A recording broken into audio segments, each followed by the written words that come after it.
Olá, boa tarde a todos. Essa é mais uma edição do Grupo de Estudos de Tradução da Faculdade de Cultura Inglesa.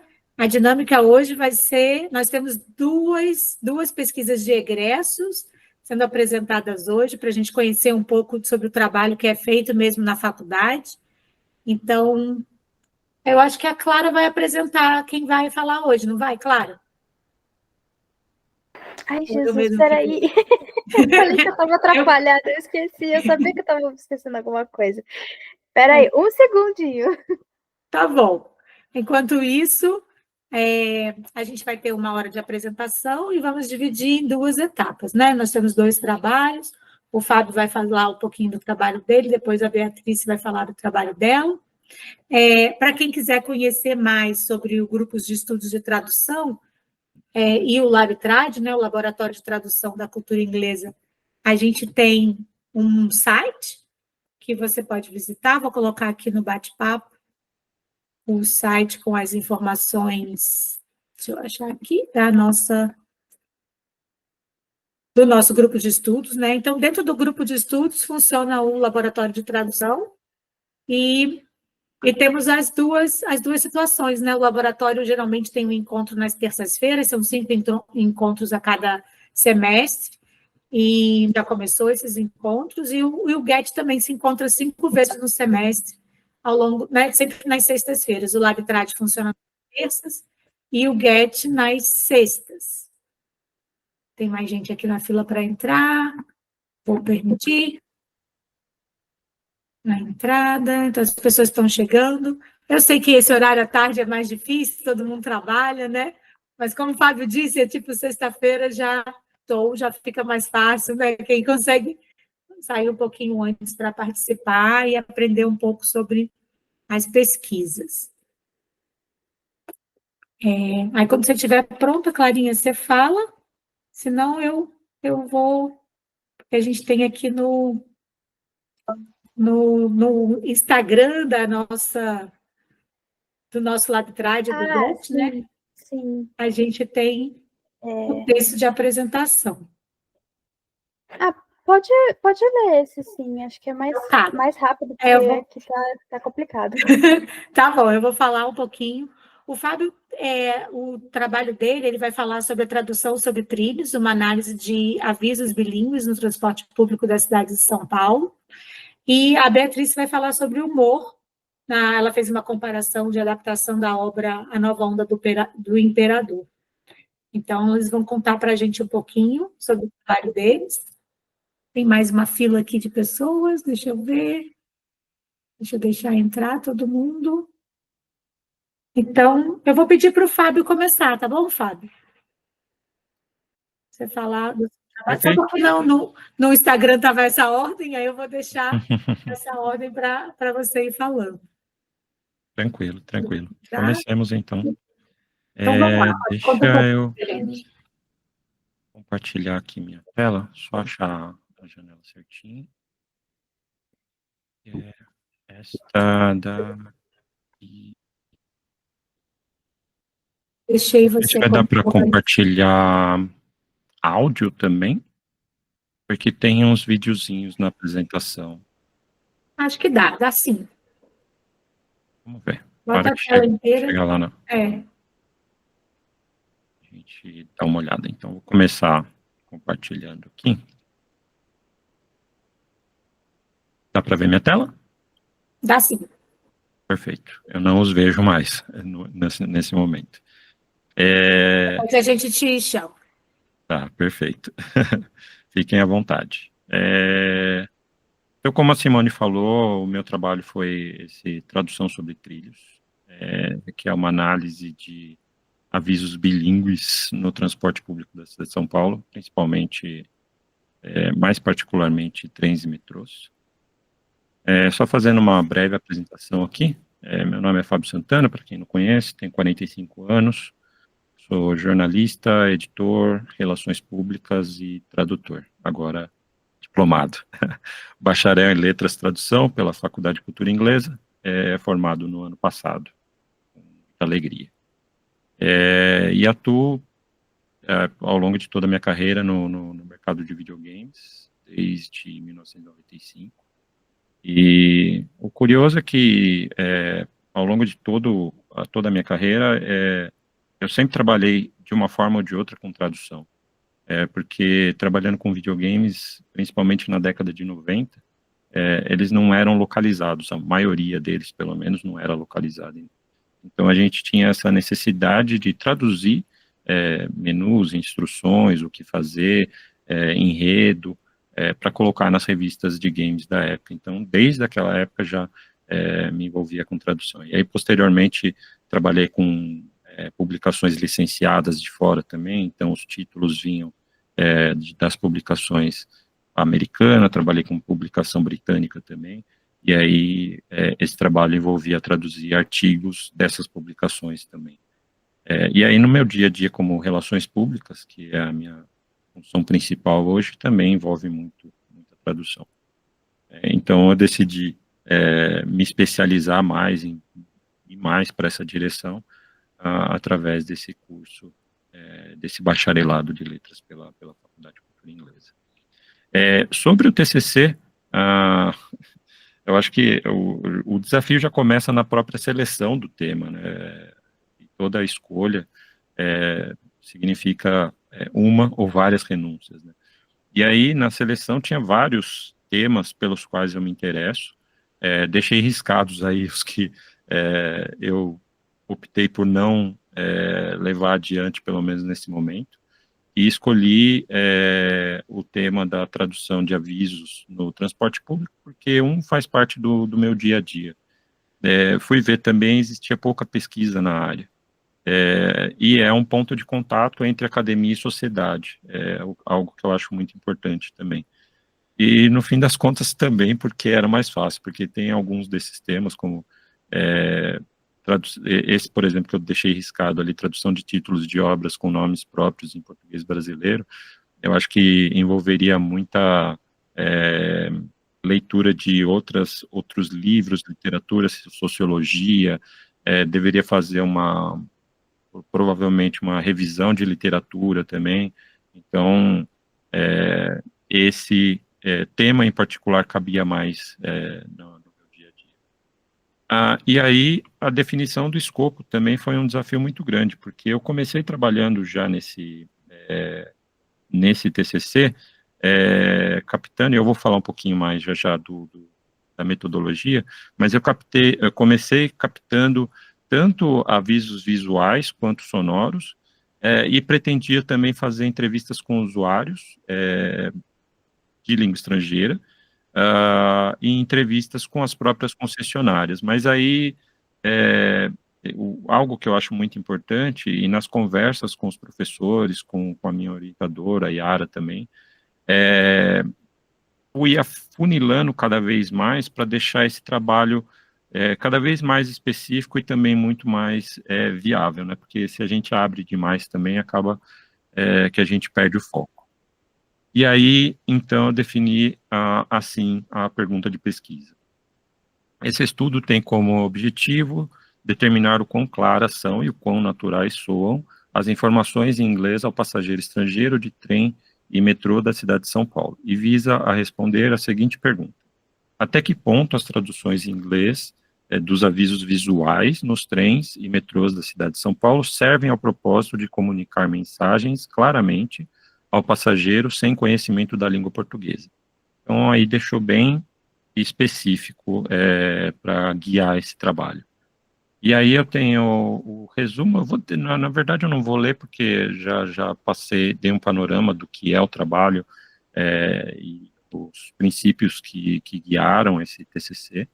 Vou falar um pouquinho do referencial teórico também, então vou deixar aqui como referência, e ao fim do trabalho também vai ficar um QR Code para baixar o trabalho, então vai ficar aqui e o próprio TCC também disponível para quem quiser consultar. De fundamentação teórica, também teve um processo de afunilamento aí.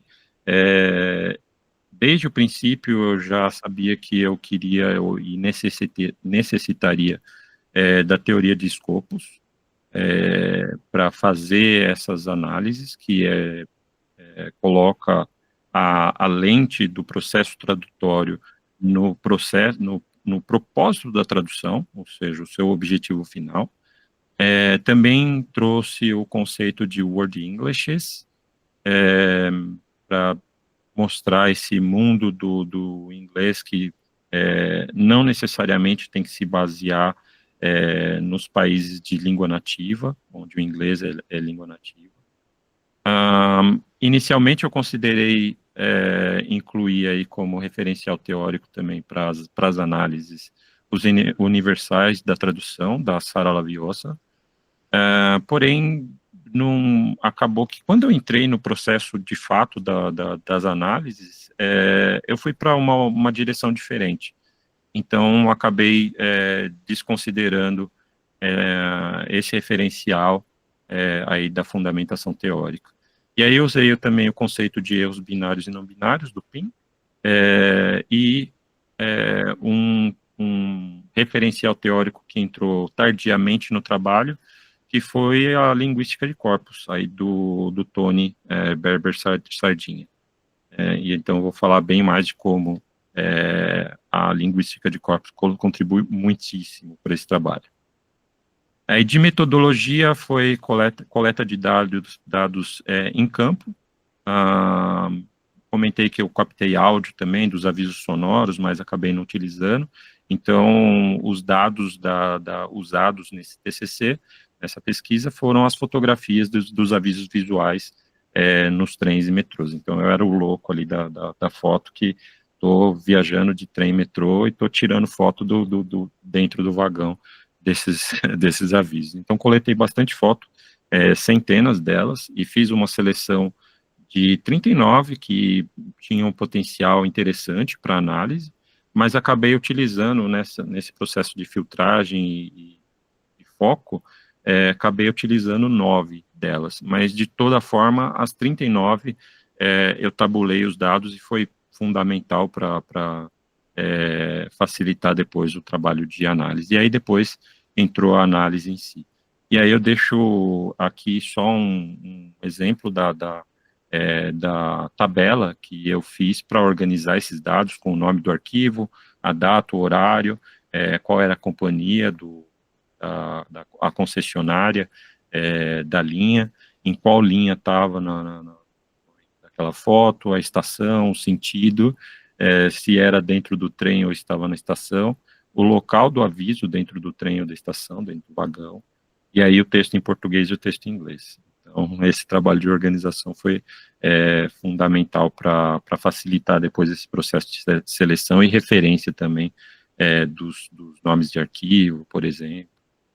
Então, ajudou bastante. Aí eu entro agora, de fato, na parte de análise. Eu vou trazer 2 exemplos do trabalho, só um mais breve, que é esse daqui, e o outro que eu acho que é bem representativo do trabalho como um todo. Então, esse primeiro é um exemplo de mensagens no assento preferencial.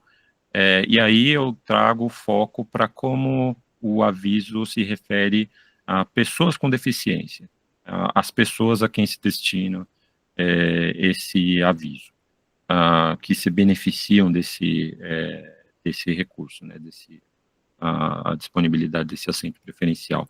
E aí, em português, a gente tem o termo pessoas com deficiência, também conhecido como PCD, que já é um termo consagrado e está, inclusive, definido no Estatuto da Pessoa com Deficiência aqui no Brasil.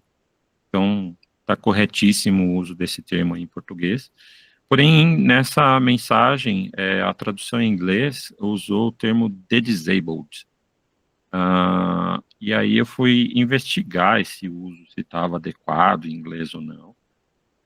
Encontrei, como eu fui registrando diversos desses avisos, eu encontrei na mesma linha, inclusive, aí na linha 7 da CPTM, 7 Ruby, não no mesmo vagão, porque foi registrado em datas diferentes, mas exatamente na mesma linha, então, portanto, a mesma concessionária, usando avisos com termos diferentes. Aí, nesse em particular, a gente tem o uso de people with disabilities. E aí, eu fui buscar em inglês alguma referência que pudesse comentar a respeito do uso desses termos. E aí a gente tem aí da ONU, em um documento que é o Disability Inclusive Communications Guidelines, que então dá recomendações para como a gente usar uma linguagem mais inclusiva para pessoas com deficiência. E aí tem esse comentário que é Person First Language puts person before disability. It speaks of persons with disabilities or children with disabilities, so reinforcing the person's agency and autonomy. Então, esse tipo de linguagem coloca o foco na pessoa e não na deficiência. Então, aí a gente tem que o mais adequado é usar people with disabilities, em vez de the disabled, que aí, então, configura, nesse caso de the disabled, um erro binário, segundo o referencial do PIN, porque faz escolha por um termo que é consensualmente tido como errado, quando há uma alternativa consensualmente tida como certa. Então, aí a gente tem essa primeira análise. E aí, para a segunda análise, eu trago essa tradução que parece muito corriqueira, mas que deu pano para manga, ela deu muito material, e eu acho que deu para aproveitar todo o referencial teórico, e ela é muito representativa desse trabalho como um todo. Que é esse uso de, em português, este trem vai para a estação tal, no caso aí Rio Grande da Serra. Em inglês a gente tem this train goes to Rio Grande da Serra Station. Então é uma tradução, esse trem vai para e this train goes to, parece bastante literal e uma tradução que parece ser um decalque do português. E aí isso, mesmo antes de eu decidir fazer esse trabalho, soava para mim como, será que é uma tradução precisa? Será que se usa mesmo essa construção em inglês? E aí eu fui investigar. E aí foi quando a linguística de corpus trouxe muitas referências baseadas no uso mesmo no dia a dia. Então, inicialmente eu fiz uma busca por variáveis de train goes to, ou nesse caso train, mais o verbo to be, mais o verbo to go e to. E aí a construção mais produtiva, que trouxe mais resultados, foi essa de train is going to, que traz aí 20 resultados, mas a gente vê que a grande maioria deles, aí 80% desses resultados, elas trazem, na verdade, a construção do is going mais to infinitive, o verbo, que é uma construção que indica futuro. Então, a gente vê que tem, por exemplo, a train is going to come by the post. Então, indica futuro, não é o uso que a gente tem ali de destino, né? Então, não representa aí essa construção. A gente tem só 4 desses resultados, então 20% aí dessa amostra, que mostra algum tipo de destino, como she knows the train is going to Delhi, por exemplo. Então, a gente tem aí uma quantidade pequena dessa amostra de construções que fazem esse uso de destino para essa construção. E aí a gente tem um dado interessante e isso o Kouka nos traz também, é que todos esses 4 resultados são originários de gêneros de ficção, revista e filmes. Então, são contextos que parecem mais conversacionais. E fui buscar também por Train Goes To, e aí a gente tem que todos os resultados, nesse caso, aí esses 9 resultados, é uma amostra pequena, mas todos eles trazem essa função de indicar o destino do trem. Então, train goes to Berlin, to Gaia, to the Pickle Patch, e por aí vai. E aí a gente observa no gênero que todos eles são gêneros de entretenimento, ou é filme, ou é TV, ou é livro de ficção. Então, a gente vê que esse uso existe, é possível, mas ele está sempre num contexto mais conversacional.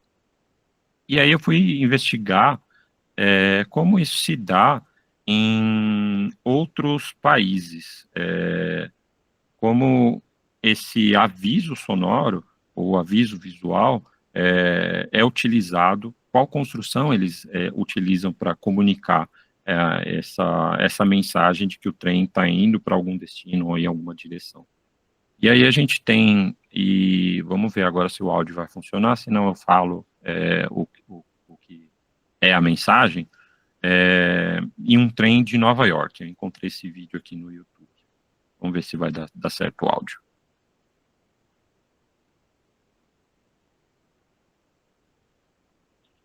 Não sei se vocês conseguiram escutar. Não deu para ouvir. Não. Tá, não tem problema, vamos tocar assim mesmo, e eu falo o que foi a mensagem de áudio. E de todo modo fica disponível aí a apresentação para consulta posterior, se quiserem ver, tem o linkzinho do vídeo e tudo. Essa mensagem nesse trem de Nova York fala: "This is a Bronx-bound one train". Então é um trem da linha 1 que está indo na direção do Bronx. Então eles usam o termo bound, Bronx-bound, nesse caso. E aí eu encontrei um outro que foi no trem de Tóquio. Aí nesse caso, a mensagem fala: "This is a Yamanote Line train bound for Shinagawa and Tokyo". Então, Yamanote Line train bound for, e aí fala o destino. Então, em ambos os casos, usa esse termo bound. E aí eu fui pesquisar no Coca novamente a ocorrência de bound, e aí é muito mais produtivo. A gente vê nessa busca de keyword in context, né, a gente tem 36 resultados por train bound, dos quais 33, ou seja, 91,6%, a grande maioria, trazem essa construção de bound for mais um destino. Train bound for New Orleans, Salt Lake City, Chicago, Paris, Austin, Florida, Paris de novo, Buffalo, e por aí vai. Então, é uma construção que acontece bastante, mas se a gente olhar do lado esquerdo, os gêneros, a gente vê que tem muita ocorrência em textos acadêmicos, por exemplo, ou noticiário, ou revistas. Tem alguns resultados também de ficção, TV, mas tem bastante resultado de gêneros escritos. Isso traz uma informação que é importante para a gente. E eu fiquei com essa pulga atrás da orelha e fui pesquisar mais sobre esse termo bound, né? E aí trouxe uma pesquisa no Cambridge Dictionary com a definição de bound, e aí tá going in a particular direction or towards a particular end result. Mas tem um dado muito interessante que o Cambridge traz para a gente, que é esse círculozinho ali, C1, que é o nível de proficiência desse termo dentro do quadro europeu comum de referência para línguas, que vai do A1 para principiantes até o C2, de quem já domina completamente a língua, né? Então a gente vê que C1 é um nível de proficiência bem alto, inclusive o suficiente para você fazer um curso superior, por exemplo. Então, é um termo que é mais avançado. E aí, a gente, retomando a teoria de escopos, e pensando a quem se destina essa mensagem nos trens e metrôs da cidade de São Paulo, a gente considera adequado ou não a gente utilizar bound em vez de goes to. E aí a gente vê que bound dificultaria o entendimento quando a gente olha para quem se destina, a população a quem se destina. E aí eu trago esse artigo da Embratur, destacando que em São Paulo a gente teve no primeiro semestre do ano passado um total de 1,1 milhão de turistas estrangeiros. A maioria, se a gente considerar um único país, é de visitantes dos Estados Unidos, mais de 200 mil, mas se a gente vê grupo linguístico, visitantes da América do Sul compõem a maioria desses visitantes. Então, a gente tem aí 30%, na verdade, vindo da América do Sul. Se a gente somar aí Argentina, Chile, Peru, Bolívia e Uruguai, a gente tem um total muito maior do que o número de visitantes dos Estados Unidos. Então, é necessário fazer essa consideração também. E aí é interessante também observar que a China também enviou 25 mil viajantes para São Paulo. E aí outro dado também não só de turistas, mas de imigrantes permanentes que residem aqui na cidade de São Paulo. E aí tem esse dado da Polícia Federal de registros permanentes de imigrantes vivendo na cidade de São Paulo. Esses registros de 2000 até 2024, a gente vê que a maioria absoluta é de bolivianos aqui na cidade. Um número muito considerável de chineses também. E aí, outros países da América Latina de língua espanhola, a gente vê que também são muito prevalentes. Peru, Venezuela, Colômbia, Argentina e Paraguai. Então, a gente considera aí a adequação desse termo ou não a partir desses dados, né? E aí eu trouxe também um vídeo que eu encontrei com essa construção Goes To, do metrô de Sydney, na Austrália, que traz essa construção The Train on Platform 5 Goes to North Sydney. Então, é uma construção possível, é uma construção utilizada ao redor do mundo, e se a gente considera aí o conceito de World English, eu trouxe esse excerto aí, que é as English has, as a result of contact with different cultural and social systems, being adapted to the social life of the English-speaking communities in which it has come to function. The process of adaptation or nativization has been extended to notions of appropriateness and acceptability in form and function, to development of norms and standards, and to multiple communicative competences. Então, a gente vê que é possível, e aí a Marge, nesse artigo desse livro de World English, está defendendo uma posição de um dos autores desse livro, que é o Braj Kashiru, que é um indiano, um pesquisador indiano, e aí traz esse conceito de World English do livro, que fala a respeito do Inner Circle, que são os países onde o inglês é língua nativa, então Estados Unidos e Reino Unido.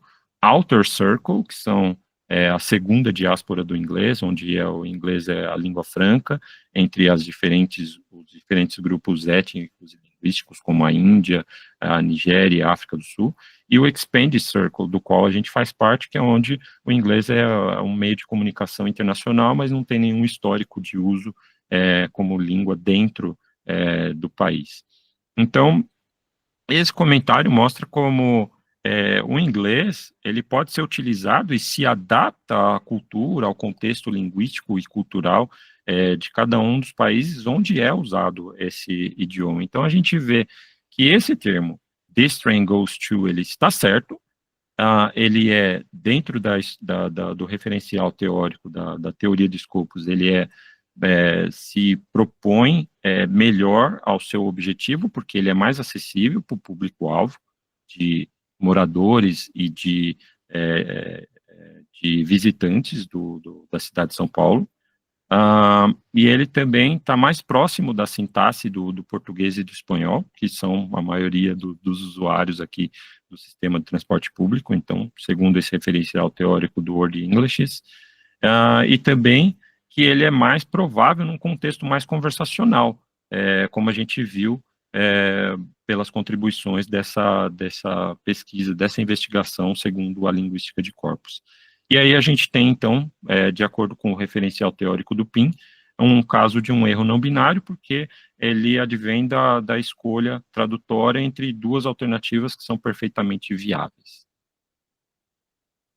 Então, aí a gente tem como aprendizados que a tradução ela é também uma ferramenta de acessibilidade, muito importante, isso a gente deve levar em consideração quando a gente está fazendo esse trabalho tradutório.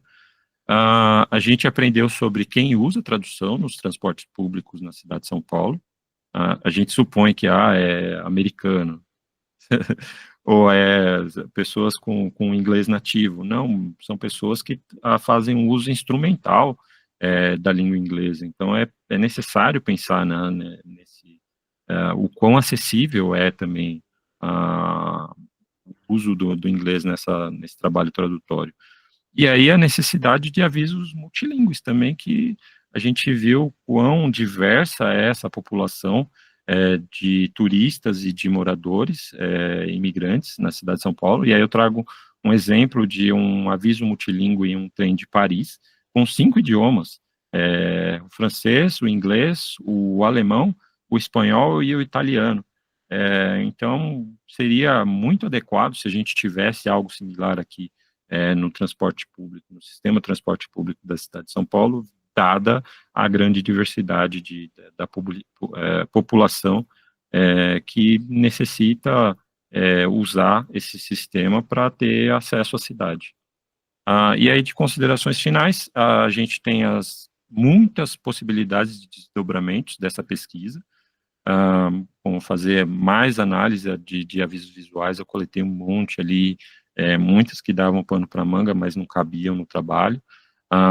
Também tem a possibilidade de analisar mais detidamente os avisos, não só dentro dos trens, mas também nas estações, considerar os avisos sonoros. Tem os transportes públicos nas outras cidades do Brasil, não só em São Paulo, talvez também outros modais de transporte, como é a comunicação nos ônibus, nos táxis, nos Uberes da vida.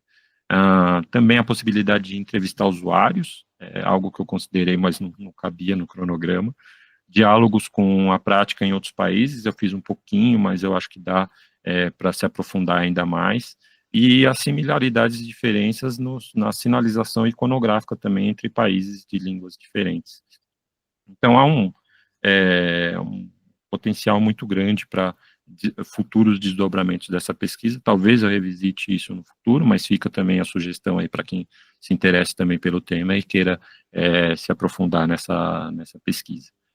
E aí o papel social da tradução, como a gente viu, e um recado final que é abracem a linguística de corpos. Eu amo, foi uma coisa muito marcante ao longo desse curso do bacharelado de tradução dentro da Faculdade de Cultura Inglesa, que eu aprendi, amei e fiquei muito feliz de poder colocar em prática nesse trabalho.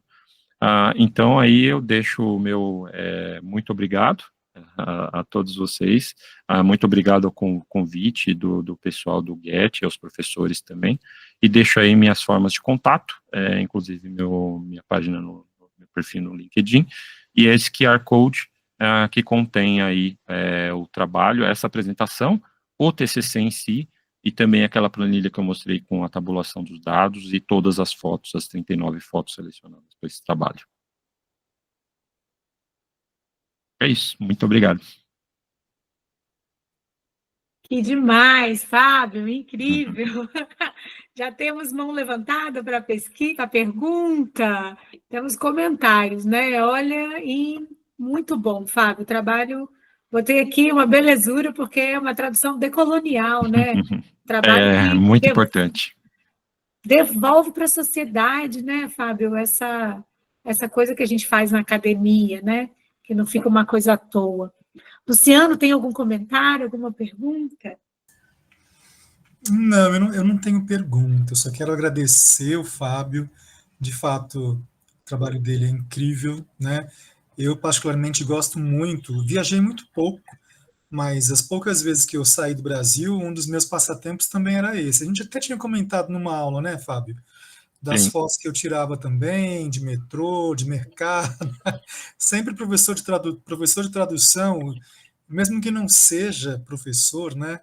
A gente fica sempre curioso para saber como é que as pessoas falam isso. E eu acho que o seu trabalho é uma contribuição muito interessante, muito importante, né?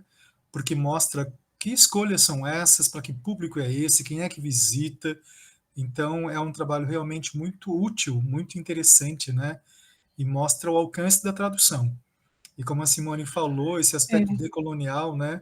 De não pensar Uhum. apenas no inglês para um público, mas nesse inglês internacional, que é mais acessível, de tantas pessoas que vêm visitar o nosso país, e de países que não têm a língua inglesa como primeira língua, né?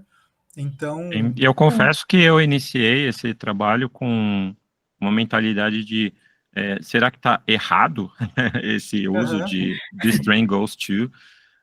E aí a investigação mudou completamente a minha cabeça. Assim. O resultado onde eu cheguei me transformou de certa forma. É sim, muito legal, Fábio, pensar, né, que quem é essa pessoa do C1, né, que tem esse nível avançado, né, e que ela está em todos os lugares, né, pelo menos não na sua pesquisa mostrando que, olha, as pessoas que estão aqui são falantes de inglês como segunda língua e vão entender essa frase. Então, até que ponto essa tradução é adequada? Vai ficar igual é num país, né, onde todo um monte de pessoas que são C1 e outros não. Achei incrível isso, né? Quer dizer, a tradução que parece que não é adequada, teria um outro jeito de falar, mas no fundo é adequada para aquela situação. Então, junto os saberes locais, né? Essa ideia de é preciso saber para quem a gente está escrevendo o tempo todo. Muito bom, Fábio. Parabéns pelo trabalho, excelente. Obrigado. Quem quiser dar print, ó, anotar os contatos do Fábio, seguir. Eu Está coloquei já no disponível grupo. também. Sim, muito bom. Alguém tem? Acho que só tem aqui, né? Ó, falei na época e falo de novo.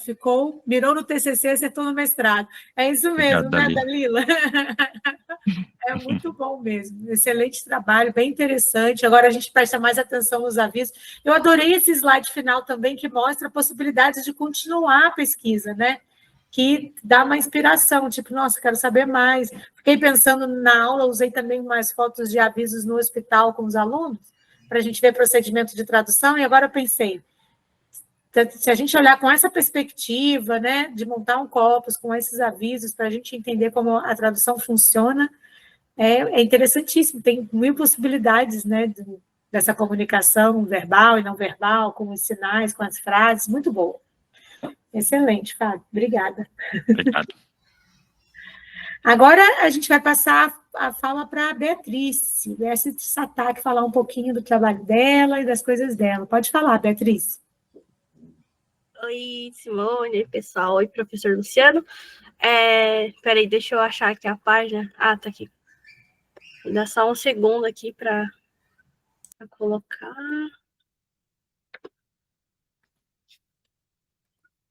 Tá aparecendo, né? Tá aparecendo sim.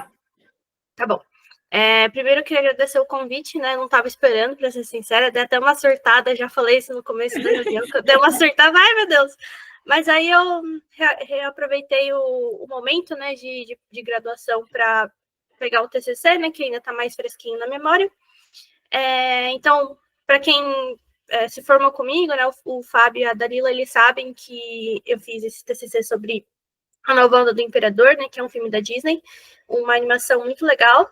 E eu separei 2 trechos bem curtinhos para fazer essa análise, porque mesmo com esses trechos curtos, eu acho que você acha uma gama de coisas muito interessantes para você analisar, para você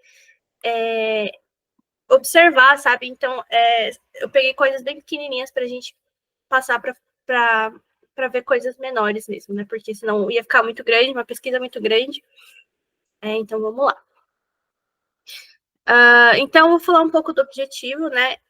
O objetivo do meu TCC foi analisar a dublagem do filme, comparando a original com a versão dublada brasileira, e verificar se essa estratégia que eles usaram para fazer essa adaptação, essa dublagem, ela contribuiu para o filme ser popular no Brasil, e se essa dublagem, né, se essa adaptação, ela conseguiu transmitir o humor na mesma intensidade que o inglês, ou então até mais do que o inglês foi, né? Que eu acho que foi isso que aconteceu.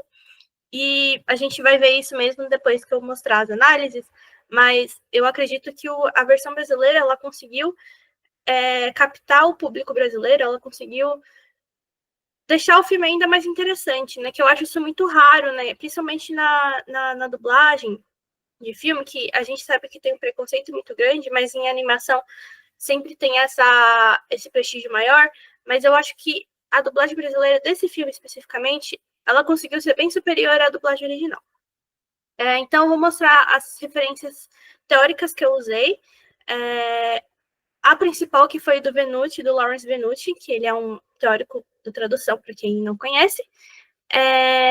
Eu vou falar sobre os termos domesticação e estrangeirização, e como contra-argumento do Venuti, porque o Venuti ele é contra a domesticação, eu usei a Susan Basnet, inclusive queria agradecer o Luciano e a Simone por terem me passado os livros que eu usei no TCC, porque sem eles eu ia estar muito perdida para fazer esse TCC. E para falar um pouco sobre dublagem, eu usei 2 livros também, e o primeiro é o da Dilma Machado. O livro da Dilma ele é muito bom para quem não conhece muito a área de tradução. Opa! Alguém levantou a mão? Não, tá funcionando, Bia, tá direitinho, pode Não, é que eu continuar. escutei um barulho, achei que tinha alguém perdido para falar, mas enfim. O livro da Dilma Machado, ele é um livro muito bom para quem não conhece a área de tradução ou a área de dublagem. Inclusive, eu recomendo para quem tem interesse nessas áreas, porque ele é um livro super fácil de ler e ele é super didático. E o outro livro que eu usei dessa autora Minutella, ele é um livro um pouco mais extenso, um pouco mais denso, mas ele também é muito bom, ele é muito completo. Ele tem muitos exemplos de filmes de animações, porque o foco do livro é falar sobre a linguagem de filmes de animação. Então, se alguém tiver interesse, eu indico esses 2 livros para vocês lerem, que é muito, muito bom. Então, vamos falar então da fundamentação, que é o conceito-chave do meu TCC, que é a domesticação. Então, eu vou explicar um pouco o que é, porque eu tenho pessoas aqui no nosso encontro que eles não conhecem esses termos, então eu vou explicar um pouquinho. Domesticação, segundo Venuti, é uma redução etnocêntrica do texto estrangeiro para os valores da cultura língua-alvo, trazendo o autor para casa. Isso significa que o tradutor, né, ele vai trazer o autor daquele texto, daquela obra, para a língua-alvo, né, para a cultura daquela língua-alvo, ou seja, ele vai suavizar ou então ele vai apagar certas marcas culturais, fazendo assim o texto mais fluido e mais fácil de entender para o leitor. Já a estrangeirização, ao contrário, uma pressão etnocêntrica, etnodeviante, nesses valores para registrar a diferença linguística e cultural do texto estrangeiro, enviando o leitor para fora. Então, é o que eu falei, o contrário. Ele vai manter essas marcas estranhas, ele vai manter essas marcas culturais da cultura original, para o leitor também ter essa dificuldade, assim, conhecer essa língua diferente, essa cultura diferente, né? Aí aqui já vou entrar logo para as cenas, né, que eu escolhi. A primeira cena, para quem viu o filme, é uma cena que o personagem, né, o protagonista Cusco, ele tem que escolher uma noiva, e aí ele começa a olhar para elas e jogar um monte de defeito nas meninas.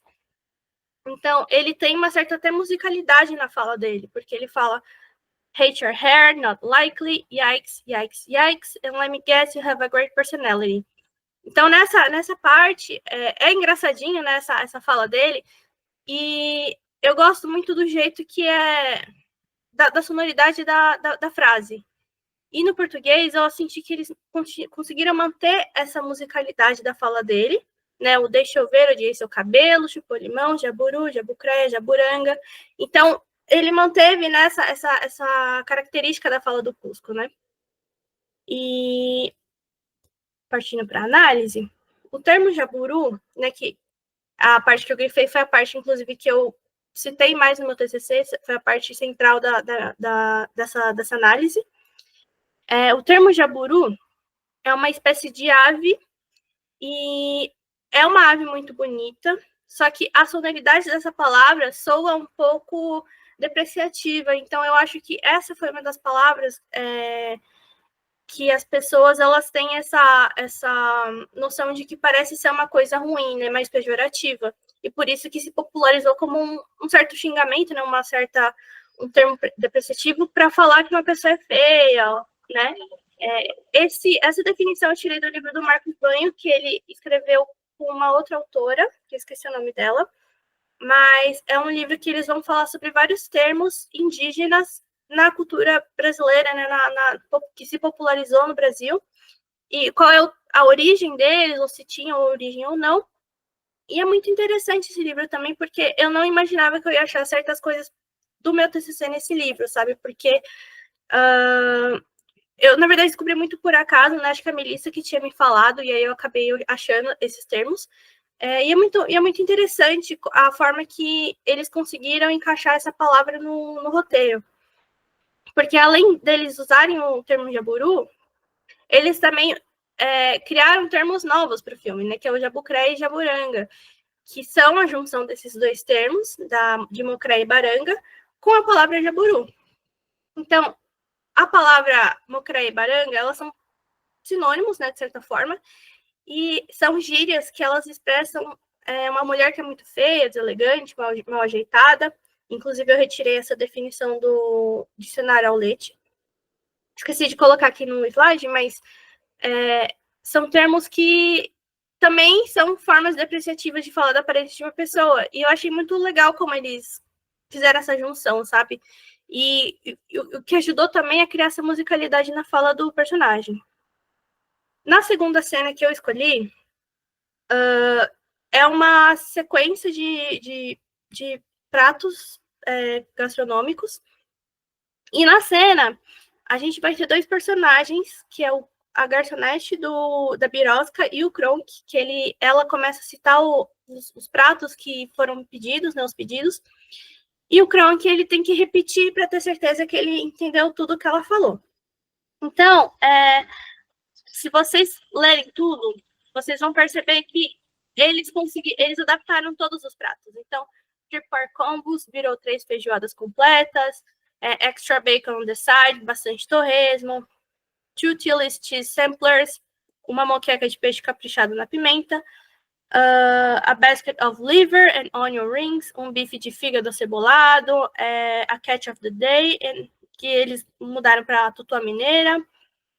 Na verdade, acho que essa parte eles não colocaram, e o tutua mineira, na verdade, foi o último, né? Steak cut in the shape of a trout. Que ele chamou de tutua mineira com ovo com a gema bem molinha. Já na fala do Kronk, é um pouco mais engraçada, porque ele faz meio que um jogo de palavras, né? 3 oinkers wearing pants, né? Que seriam uns 3 porquinhos de calça, o plate of hot air, basket of grandma's breakfast, and change of the boat to a Jill. A fala do Kronk, apesar do português ele não ter feito tanta mudança, ele ainda mantém essa sequência de palavras com nomes brasileiros, né, com pratos brasileiros. Então, todos os pratos foram adaptados para as referências da cultura brasileira, e isso traz uma familiaridade para o público local. Então, os brasileiros eles conseguem entender essas referências e conseguem identificar a piada nessa frase, né, nessas falas. E a fala do Kronk, ele também faz um trocadilho com os pratos de gírias regionais. Então, se você pegar aqui essa super pururuca, capixaba quente, a capixaba quente faz uma referência, né, no caso da moqueca de peixe, que é a forma, né, de preparo de moqueca, porque existe 2 tipos desse prato, tem a moqueca baiana e a capixaba. É isso? Acho que é isso. E a questão do fígado no bafo de jiboia, que é na verdade, essa referência demorei um pouco mais para pegar, mas é uma referência da questão do cheiro de bafo de cebola, né, quando você come cebola. Então ele fala desse grandma's breakfast, que no caso seria um prato muito específico que que ele tem também essa característica de deixar a pessoa com mais bafo. E eu acho que ficou bem interessante a forma que eles mudaram os nomes, porque fez total sentido e ficou muito engraçado, né? Como você lê esses trechos, ou você escuta esses trechos, e ele tem uma tradução muito boa para isso, né? No caso do 3 Porks Combos com 3 feijoadas, sabe? Então, eu acho que é uma tradução que o público consegue sacar a piada na hora, mesmo sem ter que explicar uma piada, sabe? Ainda mais sendo que é um filme infantil. Então, já pulando para considerações finais, eu acho que as duas cenas conseguiram tornar o filme acessível para o público, né? Eles fizeram uma adaptação cultural e substituir essas gírias e expressões, ela foi super fundamental para o humor, que é o principal elemento desse filme, e conseguiu transmitir ele perfeitamente, sabe? E eu acho que também a domesticação, ela foi uma forma de preservar o tom, só que sem tirar a essência do filme e dos personagens, principalmente do Cusco, que o Cusco ele é um personagem mais sarcástico, então eles conseguiram manter esse tom de sarcasmo, esse tom de humor dele, de uma forma que ficou perfeito, tanto que se você assistir o filme todo em inglês, você não vai achar ele tão engraçado que nem quando você vê em português, né? Então foram essas observações que eu tive dentro do meu TCC. Eu dei uma boa resumida, que eu fico com medo de não dar tempo de apresentar tudo, mas basicamente foi isso. Dei uma boa resumida no meu TCC para ficar bem curtinho aqui, né, para vocês. Mas se alguém quiser, eu posso mandar depois. É que eu não fiz que nem o Fábio, eu não coloquei nenhum QR Code, mas se alguém quiser, eu posso mandar o TCC pronto e essa apresentação de slide, que ela é mais curtinha, né? Mas se alguém quiser, eu posso mandar. Mas foi isso. Muito obrigada. Muito bom, Beatriz. Excelente. Adorei essa cena final com o slide. Obrigada. Quem tem a página onde a gente coloca a programação das palestras, cada link dos nomes dos convidados, eu coloquei o texto do TCC lá. Então, vocês também conseguem achar por lá. Vou colocar o link aqui para esse. Mas, Beatriz, muito bom o trabalho. Sua apresentação está ótima, você resumiu bem, né, gente? Tem uns comentários aqui. Mas está ótimo, foi perfeito, deu tempo sim. A Laura falou, no português, a gente seguia muito pelo som das palavras, mesmo que se não fizer sentido, mas o som vai guiando, né? Sim, mas essas duas cenas têm isso. É maravilhoso. Não é? Além disso, né, no filme, pelo que eu lembro, né, faz muito tempo que eu assisti, mas é falado muito rápido. Então, se você não coloca a coisa bem familiar, você não vai pegar o trocadilho, não vai pegar a graça, não vai ter nada. Sim, isso é verdade. Eu tive até dificuldade, na verdade, para pegar a audiodescrição dessa cena da anotação dos pedidos, porque é muito rápido. E eu demorei, acho que eu tive que assistir umas 3, 4 vezes. Eu lembro que eu pedi para alguns amigos me ajudar a ver se achava a audiodescrição e, nossa, foi um perrengue. Mas, assim, é muito interessante você analisar essas cenas, principalmente a última cena, porque tem essa listagem, né, muito rápida, que eu acho que deixa ainda mais engraçado, né, a cena. É verdade. Muito bom pensar nisso, né, Beatriz, de como desafiador conseguir tudo para fazer, pensar na legenda, né? Eu fiquei pensando que o resultado que você descobriu aqui parece que fica mais engraçado em português, né? Fica muito. Para a gente, né? Porque parece até que o texto melhora. Mas aí teve um comentário da Laura que ela falou, nossa, quando eu escuto o Selton Mello, eu já olho para ele com cara de lhama, né? Tipo, parece que ele virou esse personagem depois de um tempo. Mas eu fiquei pensando, sabe, que a pessoa que traduziu provavelmente fez a tradução antes de pensar em quem seria o dublador ou na entonação que a dublagem teria, né? Mas já pensa nessa ideia de dublar desse jeito, né? Para ficar com esse engraçado. E aí entra o dublador e coloca a entonação, e coloca a voz, e coloca todo obviamente com a ajuda do diretor de dublagem, mas é impressionante que, né, geralmente é bom quando a gente vê que tem diretores de dublagens e dubladores que também fazem tradução, ou que fazem as duas coisas, Sim, né? É muito legal. O papel do outro, né? Então faz uma diferença isso, né? Faz bastante. Inclusive, Simone, quando eu estava fazendo as minhas pesquisas, lendo esses textos referentes à dublagem, é muito interessante ver como é que eles fazem as cenas dubladas, porque geralmente eles mandam o script para um tradutor, ele faz a tradução do texto literal, ele não muda nada, ele faz totalmente literal, e na hora que eles vão gravar as cenas, que eles fazem as modificações. Então, não é modificação já escrita antes, não é nada preparado antes. Eles fazem isso na hora da gravação. Isso é muito interessante, porque muita coisa muda. É muito legal, é muito legal. É interessante mesmo, é. Muito bom. Tem mais alguma pergunta, gente? Alguém tem perguntas? Ou comentários? Eu Parabéns, tenho. Bea. Oi, Eu Priscila. gostaria, sim, eu gostaria, uma curiosidade na realidade, né? Eu gostaria de saber como que a Beatriz montou isso no TCC dela. Você foi colocando cenas a cenas, cena por cena, ou como é que você fez isso? Como que você escreveu? Você colocou as palavras e colocou a tradução, e foi fazendo comentários? Uma coisa mais curiosa de prática mesmo, assim. Uhum. Então, Priscila, uma coisa que a gente ouviu muito fazendo TCC, a Dalila sabe, os professores falavam toda hora pra gente, isso aqui é um trabalho de conclusão de curso, não é um mestrado, então não faça um trabalho grande. Então, eu tive que escolher realmente só essas 2 cenas, e eu montei da seguinte forma, eu fiz um quadro com as 2 falas, né? Então, em inglês e em português, e embaixo eu coloquei análise escrito em texto corrido. Nas 2 cenas eu fiz dessa forma. E ficou bem organizado, eu acho que ficou bem fácil até de ler, tá bem visual também. E não é muito difícil, sabe, de montar dessa forma. Eu acho que, inclusive, a sua linha de raciocínio flui melhor dessa forma. Se você separar primeiro o trecho em cima e embaixo você faz a sua análise. Legal. É que tem também, né? Imagina. Priscila. Tem também toda a parte onde você explica a fundamentação teórica, né, Beatriz, que você usou, né, as ideias do Lawrence Venuti, lá né, sobre domesticação e estrangeirização. Sim. Aí toda essa explicação vem antes da análise, né? Sim, sim. Então, parece que é pequeno, porque é só um trabalho de conclusão de curso, mas, ao mesmo tempo, ainda é um pequeno grande. Aqui o que deixa grande é a fundamentação teórica, né, Simone? A gente tem que escrever bastante. Tipo, vai falar sobre tal coisa, tem que falar todos esses pontos pequenos, assim. Você acha que não vai falar nada, mas vai ter bastante coisa para escrever.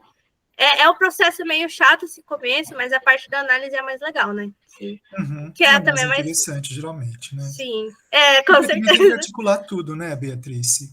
A coisa da articulação das ideias, do trabalho ser coerente, né? O que eu escrevo, de onde, qual a sequência, tudo isso é trabalhoso, né? Então, e no fim ficam trabalhos excelentes como os que vocês apresentaram hoje, né? Sim, sim. É um processo um pouco doloroso, porque você não quer escrever, você não tá a fim de escrever, mas tem que escrever, mas depois que fica pronto, dá um alívio, dá até um orgulho, assim, né, de você ter conseguido terminar, né? Então, é muito bom. Muito bom mesmo, muito. Então tá, gente, muito obrigada. Se alguém tem mais algum comentário ou pergunta para fazer. Eu contei aqui agora para a professora Yara, que a Beatriz e o Fábio estavam aqui fazendo a apresentação do TCC, e ela foi a professora que orientou o trabalho, né, durante as aulas do TCC, e ela mandou um beijo para os 2, mandou parabéns.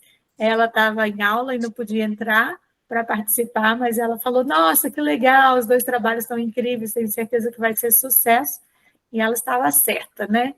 2 trabalhos muito bons e que vale a pena a gente olhar para se inspirar, para pensar, né, em como organizar, igual a Priscila perguntou. E são 2 trabalhos muito diferentes, né, gente? Né? Bem diferentes, mas, ao mesmo tempo, interessantíssimos para a gente aprender mais, né, com a preocupação das 2 coisas, né? Os 2 lados, essa questão social, essa questão do entretenimento, como elas 2 se completam. Então, é isso. Eu agradeço a todo mundo que pôde participar hoje, principalmente a Beatriz e o Fábio pela generosidade de doar essa horinha para a gente, né? De ter preparado tudo com tanto carinho, ter feito os slides e estar aqui nessa sexta-feira à tarde. Obrigada por vocês terem participado e todo mundo que veio interessado em saber um pouco mais de tradução. Obrigada, gente. Até a próxima. Nos vemos na próxima reunião. Até mais. Tchau para vocês. Bom fim de semana.